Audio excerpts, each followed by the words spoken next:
When I speak to potential clients, I ask them a number of questions. But a couple of the most important questions for me is, are you clear on what makes you happy? And are you clear on what makes you happiest? And I'm amazed at how many people can't answer that question, or it takes them a long time to give me an answer. And so my name is Jess from Zest Coaching, and I coach entrepreneurs in high performance so that they can create a lasting business. And when I do the coaching, we cover a number of different topics. But one of the most important topics is definitely clarity, and clarity at every level. And so why is it important to know what makes you happy? Well, if you're an entrepreneur and you're building a business, then, you are a high performer in my view anyway.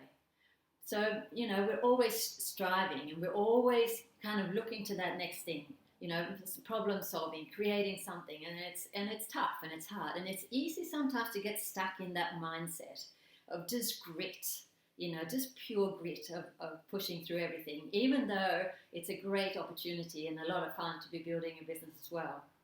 And so as I delve into this question as of what makes you happiest, and I'm finding that people that actually coming up with excuses, I really enjoy this, or this makes me happy, but there's no time, or oh no, I can't do that.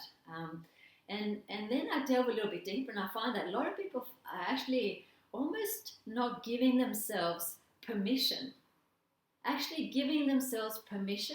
to put some of these, things into their life that makes them feel good, even though logically we know that it's important to have balance in our life. And so, did you answer the question? Are you clear on what makes you happy? And are you clear on what makes you happiest?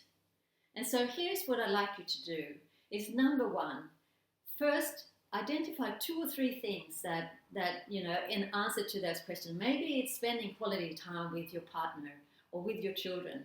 Maybe it's a sporting activity of some sort, or recreation activity. Maybe it's to spend time in nature. Whatever it is, just identify 2 or 3 different things. And what I want you to do next, so the second step I want you to do is I want you to schedule that into your calendar, to actually put it into your calendar for the next 2 weeks. Okay, if it's not in the calendar, it's not going to happen. Then it's just a good idea and it's not going to go anywhere. So make sure that you put it into your calendar. And then through these next 2 weeks, what I want you to do is to really notice, and perhaps even journal, what you find the impact of doing that is. Maybe you find that your productivity actually increases, okay? That you're getting more done. Or maybe that the quality of your relationships, not just with your family, but also your quality of relationships with your team or your co-founder improves.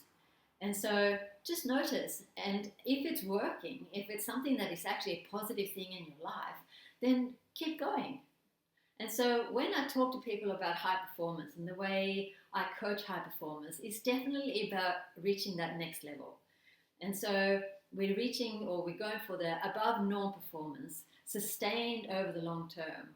But it's also whilst maintaining well-being and positive relationships. So if we don't have all those 3 pieces in place, it's not high performance, okay? And something is not right. So it's very important to get the balance in there. So hopefully these 3 steps, so identify what makes you happy, 2 or 3 things, and then put it into your week, in your calendar, and then just notice what's the difference, and perhaps keep going with it. All right, hopefully that was helpful for you, and I'll chat soon.